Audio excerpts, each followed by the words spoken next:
प्रिय छात्रों, आज हम व्यवसायिक अध्ययन कक्षा 12वीं के अंतर्गत अध्ययन कर रहे थे विपणन मिश्र के बारे में। विपणन मिश्र के बारे में हमने जैसा जाना था कि बाजार तत्व के जो चर हैं उनका संतुलन मिश्रण की जो योजना है, जिसका उद्देश्य जो होता है उपभोक्ताओं को अधिकतम संतुष्टि प्रदान करना होता है। तो विपणन मिश्र के अंतर्गत जिनको हम 4Ps के नाम से जानते हैं, जिसमें उत्पाद, मूल्य, तीसरा स्थान और चौथा प्रवर्तन।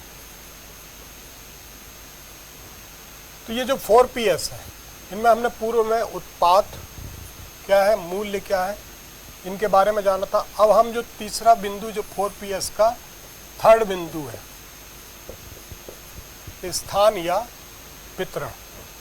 स्थान या वितरण से क्या तात्पर्य, ये हम जानेंगे। तो विपणन मिश्र के अंतर्गत जो है वस्तु एवं सेवाओं का वितरण जो है वो महत्वपूर्ण घटक होता है। अर्थात वस्तुओं और सेवाओं का जो वितरण है, अर्थात उपभोक्ताओं तक पहुंचाना, ये एक महत्वपूर्ण घटक है। उत्पादित वस्तु को जब हम पैकेज व ब्रांडेड किए जाते हैं, मूल्य निर्धारण करते हैं और इनको सही स्थान पर, सही मात्रा में, सही समय पर ग्राहक को उसके उपयोग योग्य स्थान तक पहुंचाना आवश्यक होता है। तो जब किसी वस्तु का उत्पादन किया जाता है तो हम उत्पादित वस्तु को क्या करते हैं, पैकेजिंग बना के, उसकी पैकेजिंग करके, उसको ब्रांडेड करके और उसका मूल्य निर्धारण करने के पश्चात उनको जो उपभोक्ता के स्थान तक पहुंचाना, और वो वस्तु जो सही मात्रा में हो और सही समय पर, टाइमिंग पर ग्राहक को उसके उपयोग योग्य स्थान तक पहुंच जाए। अब यहाँ यदि किसी ग्राहक किसी विशिष्ट वस्तु को खरीदना चाहता है और वह बाजार में यदि उपलब्ध नहीं है, तो वह उस वस्तु के दूसरे ब्रांड को खरीदेगा। उदाहरण के लिए, यदि हम बाजार में लक्स साबुन लेने जाते हैं और यदि लक्स साबुन हमें वहाँ पर नहीं मिलता, तो ऐसी स्थिति में हम क्या करते हैं, दूसरे ब्रांड का कोई लाइफ बॉय या लिरिल या रिन, कोई अदर साबुन हम खरीद लेते हैं। तो ऐसी स्थिति में क्या होता है कि जो ब्रांड की हम वस्तु पहले खरीदना चाह रहे थे, उस ब्रांड की वस्तु की बिक्री क्या हो जाएगी, कम हो जाएगी, क्योंकि वो वस्तु जो है उस समय उस स्थान पर उपलब्ध नहीं है। तो यहाँ पर जो मुख्य बात आती है कि उपभोक्ता की मांग के अनुसार वस्तु को जो है सही मात्रा में, सही समय पर वो वस्तु उपलब्ध कराना जो है वो वितरण का मुख्य कार्य है। तो यहाँ वितरण की प्रक्रिया में जो है समय व स्थान पर अंतिम उपभोक्ता को, अर्थात हम आप जो हैं, हम आप जो वस्तु का उपयोग करते हैं, हमको समय व स्थान के साथ उत्पाद, सेवा या विचार को पूर्ण किया जाना है। अर्थात एक निर्धारित टाइम पर जब उपभोक्ता उस वस्तु का उपभोग करना चाहता है, तब वो वस्तु उसको सही समय पर, सही स्थान पर उसको प्राप्त हो जाए। तो ये कार्य जो है स्थान या वितरण के अंतर्गत आता है। अब यहाँ पर वितरण को जो है वो दो भागों में बांटा गया है। नंबर 1 भौतिक विवरण और नंबर 2 वितरण के माध्यम या कड़ियाँ। भौतिक वितरण से जो तात्पर्य यहाँ पर कि जिन साधनों के माध्यम से जो है उपभोक्ता तक वो वस्तु पहुँचती है, और वितरण का माध्यम जो है जिनके द्वारा वो वस्तु में या सेवाएं उपभोक्ता तक पहुँचती है। इनको और हम विस्तार से देखेंगे यहाँ पर। तो पहले हम देखते हैं भौतिक वितरण क्या है। भौतिक वितरण में वे सभी क्रियाएं सम्मिलित हैं जो वस्तुओं को निर्माता से लेकर ग्राहक तक पहुँचाने के लिए आवश्यक है। अर्थात वे सभी क्रियाएं भौतिक वितरण के अंतर्गत आती हैं जो कि उपभोक्ता के पास निर्माता के माध्यम से वो वस्तुएं पहुंचती हैं। तो भौतिक वितरण में जो है मुख्य रूप से परिवहन, जैसा कि भंडारण, स्टोरेज और माल का रखरखाव, मेंटेनेंस, स्टॉक नियंत्रण। स्टॉक नियंत्रण से तात्पर्य यहाँ पर कि मांग के अनुसार जो है पूर्ति यहाँ पर प्रॉपर बनी रहे या बहुत ज़्यादा ओवर स्टॉक भी ना हो, ताकि यदि ऐसा हुआ ओवर स्टॉक तो ऐसी स्थिति में जो है स्टॉकर की यहाँ पर पूंजी क्या होती है, फंस जाती है। तो ये सभी क्रियाएं इसमें सम्मिलित हैं जो उपभोक्ता उपभोग योग्य माल को उपभोक्ता तक पहुंचाने में सहायक होता है। अब यहाँ हम देखते हैं कि भौतिक वितरण में शामिल क्रियाएं कौन कौन सी हैं। मुख्य रूप से सबसे पहले तो आदेश की प्रक्रिया होती है। ग्राहक के आदेश पर जो है माल की पूर्ति की प्रक्रिया से, ग्राहक के आदेश पर माल की पूर्ति की प्रक्रिया से, इसमें ग्राहक से क्या किया जाता है, आदेश प्राप्त किया जाता है। विक्रयकर्ता जो है उत्पादनकर्ता को जानकारी यहाँ पर प्रदान करता है। ग्राहक से जो है विक्रयकर्ता आदेश प्राप्त करता है और निर्माता या उत्पादनकर्ता को इसकी जानकारी देता है। फिर उत्पादनकर्ता जो है आदेश की जांच करता है जिससे उसको आदेश प्राप्त हुआ है और स्टॉक अपने पास स्टॉक में मात्रा को उसको चेक करके देखता है और फिर सूची तैयार करता है कौन कौन सा माल उसके पास है। फिर आदेशानुसार जो है माल की आपूर्ति करता है। तो इस प्रकार से हम यहाँ देखते हैं कि आदेश प्रक्रिया में सबसे पहले तो नंबर 1 ग्राहक से आदेश प्राप्त होता है। फिर ग्राहक से प्राप्त आदेश को प्राप्त करके विक्रयकर्ता जो है उत्पादनकर्ता को जानकारी देता है। फिर नंबर 3 पे उत्पादनकर्ता जो है आदेश की जांच करता है और उसके स्टॉक में वो माल है कि नहीं उसको चेक करता है। फिर चौथे नंबर पर सूची तैयार करता है और 5वें नंबर पर जो है आदेशानुसार माल की आपूर्ति करता है। तो इसकी जो सबसे पहली क्रिया है वो सबसे पहली क्रिया जो है आपकी आदेश की प्रक्रिया। फिर दूसरा जो साधन है क्रिया है वो है परिवहन। परिवहन के साधन के माध्यम से वस्तु को उत्पादन के स्थान से बिक्री के स्थान तक पहुंचाए जाने से जब तक वस्तु भौतिक रूप से उपलब्ध नहीं होगी विक्रय की प्रक्रिया पूर्ण नहीं होगी। तो यहाँ पर परिवहन के जो साधन है वो भौतिक रूप से प्रत्यक्ष रूप से वस्तु को एक स्थान से दूसरे स्थान तक पहुंचाने की प्रक्रिया को पूर्ण करते हैं।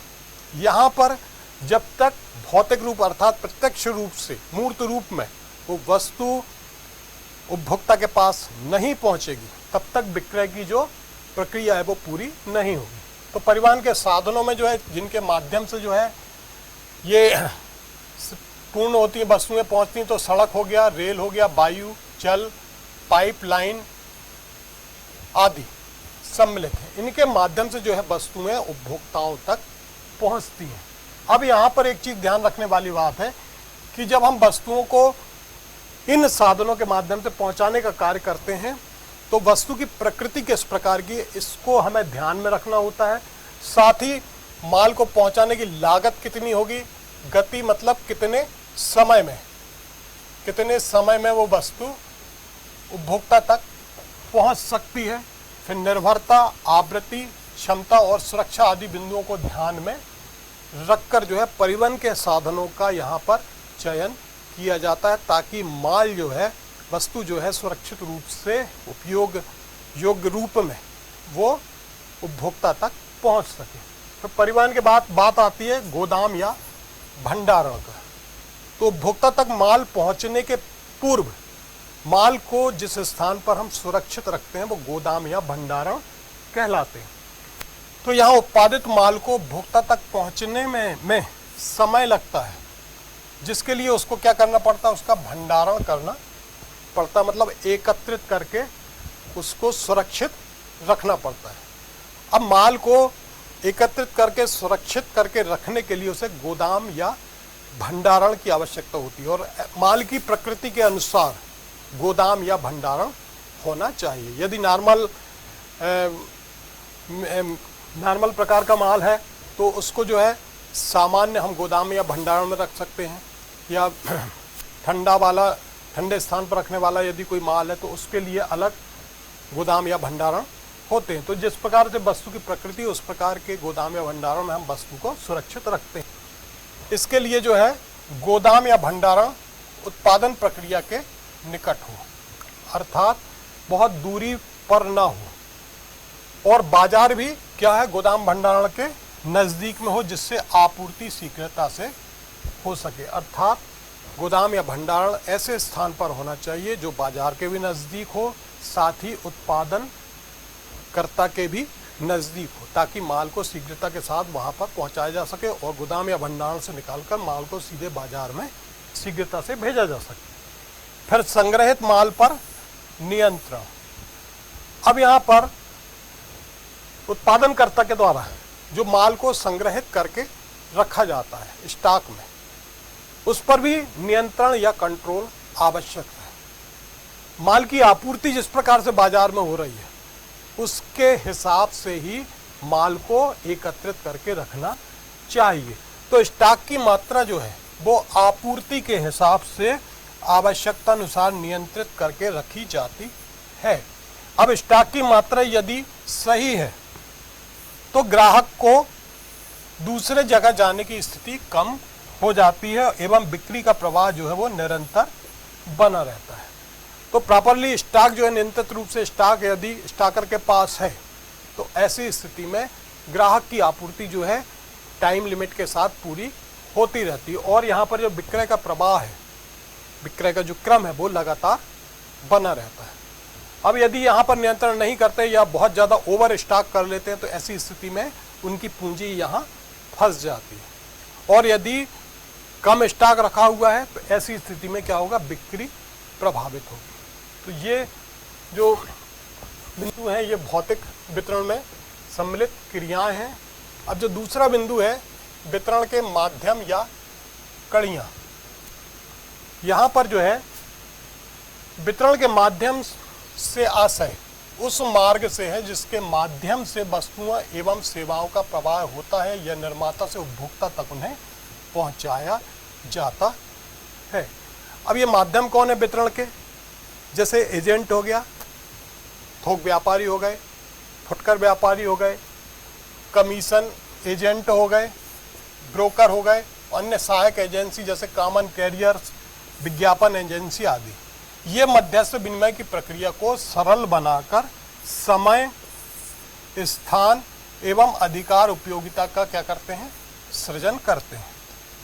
तो यहाँ पर हम वितरण के माध्यम या कड़ियों में के रूप में हम इनको जानते हैं जो माल को उपभोक्ता तक पहुँचाने में मदद करते हैं। जैसे कि एजेंट हो गया, उत्पादनकर्ता से डायरेक्ट वो माल को खरीदता है, एजेंट के पास से थोक व्यापारी के पास माल आता है, थोक व्यापारी से फुटकर व्यापारी माल खरीदता है। फिर कुछ कमीशन एजेंट हैं या ब्रोकर हैं जो डायरेक्ट उत्पादनकर्ता से संपर्क करते हैं। कुछ सहायक एजेंसियां जैसे कॉमन कैरियर, विज्ञापन एजेंसी वगैरह हो गई, ये डायरेक्ट जो है उत्पादनकर्ता से संपर्क बनाकर जो है माल को उपभोक्ता तक पहुंचाने का कार्य करते हैं।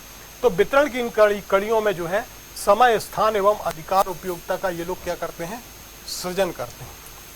तो यहाँ पर जो है इन कड़ियों में निर्माता जो है निम्न रूप से निर्णय ले सकता है। नंबर 1 तो वितरण की सामान्य कड़ी का चुनाव करना कि उत्पादित माल को किस हिसाब से किन माध्यमों से उसको भेजना है, या तो एजेंट के माध्यम से बेचना है या डायरेक्ट ऑनलाइन भी बेचना हो सकता है, या फिर थोक व्यापारी के माध्यम से, फुटकर व्यापारी के माध्यम से उपभोक्ता तक। तो किस प्रकार की कड़ी का वो चुनाव करना, ये निर्माता को डिसीजन यहाँ लेना होता है, सामान्य कड़ी का चुनाव करना। दूसरा, प्रत्येक बाजार में मध्यस्थों की संख्या निर्धारित करना। अब यहाँ पर मध्यस्थ कितने होंगे व्यवसाय में? एजेंट हो गया, फुटकर व्यापारी हो गया, थोक व्यापारी हो गया, ब्रोकर, वेंडर, यहाँ पर विभिन्न एजेंसियाँ हो गई। कितने प्रकार के लोग होंगे जिनके माध्यम से वो माल जो है एक स्थान से दूसरे स्थान तक अर्थात उपभोक्ताओं तक पहुँचेगा। फिर विशिष्ट वस्तु विक्रय हेतु किसी विशिष्ट मध्यस्थ का चुनाव करना।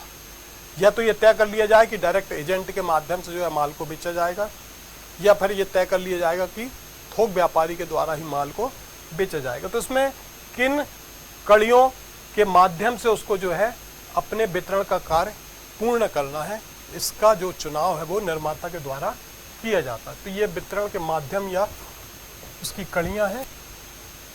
फिर इसके जो प्रकार हैं, वितरण माध्यम के प्रकार। नंबर 1 तो हो गया प्रत्यक्ष माध्यम। इसमें फुटकर दुकान, डाक इंटरनेट या सीधे घर जाकर माल बेचने की प्रक्रिया को अपनाते हैं। अर्थात उत्पादन से सीधा माल जो है ये उपभोक्ता को पहुंचता है। ये तो ये कहलाता है प्रत्यक्ष माध्यम। सीधे उत्पादन हुआ और उत्पादन होने के बाद जो है निर्माता के द्वारा जो है डायरेक्ट माल कर दुकान पर दे दिया गया, या फिर सीधा उत्पादनकर्ता के पास से डाक से इंटरनेट के माध्यम से ऑर्डर प्राप्त करके जो है माल को सीधे उपभोक्ता तक पहुंचा दिया गया। तो ये होता है प्रत्यक्ष माध्यम। फिर अप्रत्यक्ष माध्यम, इसमें निर्माता अपने उत्पाद को उपभोक्ता तक पहुंचाने के लिए एक या एक से अधिक मध्यस्थों की मदद लेता है। यहाँ पर अप्रत्यक्ष माध्यम से जो है इनडायरेक्ट, अर्थात निर्माता जो है अपने उत्पादन को उपभोक्ता तक पहुंचाने के लिए और भी व्यक्तियों की यहाँ पर मदद लेता है। तो एक से अधिक मध्यस्थों की यहाँ मदद लेता है। इसमें जो है एक स्तरीय माध्यम है, द्विस्तरीय माध्यम है और तीसरा त्रिस्तरीय माध्यम है। इस कड़ी में जो है केवल एक मध्यस्थ का प्रयोग किया जाता है। निर्माता सीधे फुटकर व्यापारी को माल यहाँ बेचता है। तो यहाँ उत्पादक जो है, उत्पादक सीधे फुटकर व्यापारी को माल को बेचता है। ये और ये दूसरा बिंदु जो है द्विस्तरीय, अर्थात दो माध्यम यहाँ हो जाते हैं। इसमें निर्माता जो है थोक व्यापारी को, तो ये हो गया उत्पादक, ये बेचता है किसको? थोक व्यापारी को, थोक व्यापारी को, और थोक व्यापारी जो है वो फुटकर व्यापारी को, फुटकर व्यापारी को यहाँ माल बेचता है। तो यहाँ हम देखते हैं कि द्विस्तरीय माध्यम में जो है यहाँ दो माध्यम हो जाते हैं। जैसे सामान्य तौर पर हम जो भी माल खरीदते हैं तो वो सब इन्हीं प्रकार की कड़ियों से माल हमारे बीच में पहुँचता है। तो द्विस्तरीय माध्यम में जो है थोक व्यापारी को निर्माता माल बेचता है और थोक व्यापारी जो है वो फुटकर व्यापारी को, और फिर फुटकर व्यापारी जो है उपभोक्ता को बेचता है। जिस प्रकार से उत्पादक के पास से माल थोक व्यापारी के पास, थोक व्यापारी के पास से माल जो है वो फुटकर व्यापारी के पास माल पहुंचता है। अब तीसरे जो त्रिस्तरीय माध्यम है, इसमें निर्माता तथा थोक व्यापारी के मध्य एजेंट को जोड़ दिया जाता है। अब यहाँ पर जो है उत्पादक हो गया, उत्पादक, इसके बाद यहाँ पर आ गया एजेंट, अब यहाँ बीच में आ गया एजेंट, और इसके बाद पर थोक व्यापारी, थोक व्यापारी। अब यहाँ हम देखते हैं कि त्रिस्तरीय, यहाँ तो त्रिस्तरीय माध्यम हो गए। इसमें जो निर्माता थोक व्यापारी को बेचता है, थोक व्यापारी एजेंट को, फिर एजेंट के माध्यम से जो है माल को बेच दिया जाता है। एजेंट निर्माता ये जो करता है, ये एजेंट निर्माता व थोक व्यापारी के बीच की दूरी को क्या कर देता है?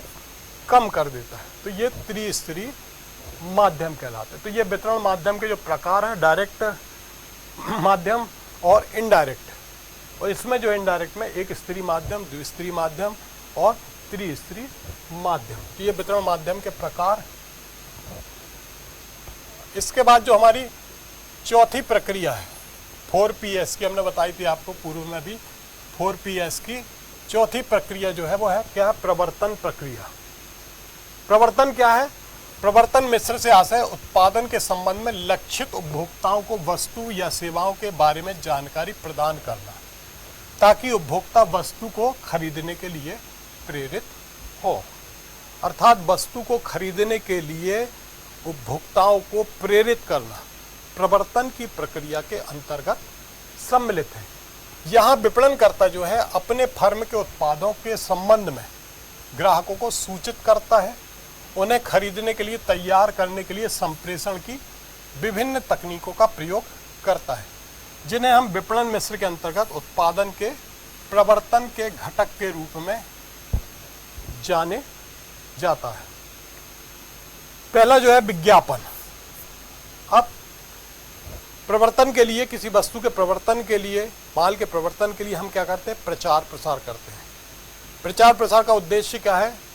कि संबंधित व्यक्ति तक उस वस्तु के बारे में जानकारी पहुंचे। तो विज्ञापन के माध्यम से जो है उत्पाद का प्रचार प्रसार किया जाता है, जिसमें प्रायोजित उत्पादन की जानकारी उपभोक्ता तक मीडिया के माध्यम से पहुंचाई जाती है। मीडिया के विभिन्न माध्यम हो सकते हैं, विभिन्न प्रकार के समाचार पत्र पत्रिकाओं में, ठीक, रेडियो से या टेलीविज़न के माध्यम से, नेट इंटरनेट के माध्यम से, मोबाइल के माध्यम से जो है हम विभिन्न प्रकार की वस्तुओं का एडवर्टीजमेंट करते हैं, विज्ञापन करते हैं, और उस विज्ञापन एडवर्टीजमेंट को देखकर हम उस वस्तु को खरीदने के लिए इच्छुक होते हैं। तो ये क्या है, प्रवर्तन का जो मुख्य घटक है वो क्या है, विज्ञापन। फिर दूसरी प्रक्रिया जो है व्यक्तिगत विक्रय। सामान्य तौर पर विभिन्न कंपनियों के प्रोडक्ट को, उत्पादन को लेकर हमारे घरों में जो सेल्समैन पहुंचते हैं वो व्यक्तिगत विक्रय के अंतर्गत आते हैं। घर में पहुंचकर जो सेल्समैन अपने उत्पादनों के बारे में हमें डेमो देते हैं, बताते हैं, उसकी विशेषताओं को, उसकी उपयोगिता के बारे में हमें बताते हैं, और फिर हम उससे संतुष्ट होकर वो वस्तु को खरीदते हैं। तो यहाँ पर जो व्यक्तिगत विक्रय है, बिक्री प्रतिनिधियों को नियुक्त कर दिया जाता है जो व्यक्तिगत रूप से घर पहुंच सेवा के माध्यम से जो है उपभोक्ताओं को वस्तु खरीदने के लिए क्या करता है, प्रेरित करता है। तो प्रवर्तन के ये जो दो तत्व हैं, जो विज्ञापन और व्यक्तिगत विक्रय। फिर तीसरा जो है विक्रय संवर्धन। इसमें विज्ञापन एवं व्यक्तिगत विक्रय के सहायक के रूप में उत्पाद की उपयोगिता को प्रत्यक्ष प्रदर्शन, सैंपल व कॉन्टेस्ट आदि के माध्यम से जो है प्रकट किया जाता है। यहाँ पर जो है विभिन्न प्रकार की प्रदर्शनियों में या विभिन्न समारोह के स्थलों में हम देखते हैं कि वहाँ पर एक एग्जीबिशन लगी होती है, प्रदर्शनी लगी होती है, जहाँ पर कि अपने उत्पाद की उपयोगिता के बारे में प्रत्यक्ष रूप से प्रदर्शन करते हैं, सैंपल के रूप में लोगों को सैंपल बांटते हैं, या किसी प्रकार का कॉन्टेस्ट या कंपटीशन करके जो है वस्तु के बारे में जानकारी प्रदान करते हैं। तो इस प्रक्रिया से जो है ग्राहक प्रत्यक्ष रूप से वस्तु की उपयोगिता के बारे में जानकारी प्राप्त करते हैं। ये विक्रय संवर्धन की प्रक्रिया, जिसके अंतर्गत जो है हम विज्ञापन या व्यक्तिगत विक्रय के माध्यम से जो उत्पाद को प्रत्यक्ष रूप से उपभोक्ता के सामने उसकी उपयोगिता के बारे में जानकारी प्रदान करते हैं। फिर प्रचार एवं जनसंपर्क। इसके अंतर्गत आम जनता को कंपनी व उसके उत्पाद से विभिन्न कार्यक्रमों के माध्यम से परिचित कराया जाता है। इसमें जो है कंपनी अपनी ओर से एक सेमिनार या कोई कार्यक्रम इस प्रकार से आयोजित करती है, और जिसमें वो अपनी वस्तु को इंट्रोड्यूस करती है, लोगों को उस वस्तु के बारे में बताती है। यहाँ उत्पाद से जुड़े हुए जो विभिन्न कार्यक्रमों के द्वारा उपभोक्ताओं से संपर्क स्थापित किया जाता है। तो ये ओपनली प्रचार एवं जनसंपर्क के माध्यम से भी जो है यहाँ पर वस्तु का प्रवर्तन किया जाता है, लोगों को वस्तुओं के बारे में जानकारी प्रदान की जाती है। तो इस प्रकार से हम यहाँ देखते हैं निष्कर्ष के रूप में, एक फर्म अपने उत्पाद के प्रवर्तन के लिए किस प्रकार से घटकों का समावेश करता है, यह बाजार की प्रकृति, वस्तु की प्रकृति व प्रवर्तन के बजट के अनुरूप निर्धारित करता है, ताकि विपणन के इच्छित लक्ष्य को वो प्राप्त कर सके। अब यहाँ पर प्रवर्तन के जो विभिन्न घटक हैं, ये निर्माता के ऊपर निर्भर करता है कि वो अपनी वस्तु के प्रवर्तन के लिए किन प्रकार के घटकों का उपयोग करता है, या विज्ञापन के माध्यम से, या विक्रय संवर्धन के माध्यम से, प्रचार और जनसंपर्क के माध्यम से। तो ये जो थे वितरण के माध्यम में कड़ियाँ थी। इसके बाद अभ्यास प्रश्न। विपणन मिश्र के अंतर्गत स्थान या वितरण से क्या है समझाइए। स्थान या वितरण के अंतर्गत भौतिक वितरण के घटक कौन कौन से हैं। फिर वितरण के माध्यम या कड़ियों को समझाइए, और वितरण माध्यम के प्रकारों को समझाइए। पांचवा जो है विपणन मिश्र के अंतर्गत प्रवर्तन प्रक्रिया से आशय व प्रवर्तन के प्रमुख घटकों को समझाइए।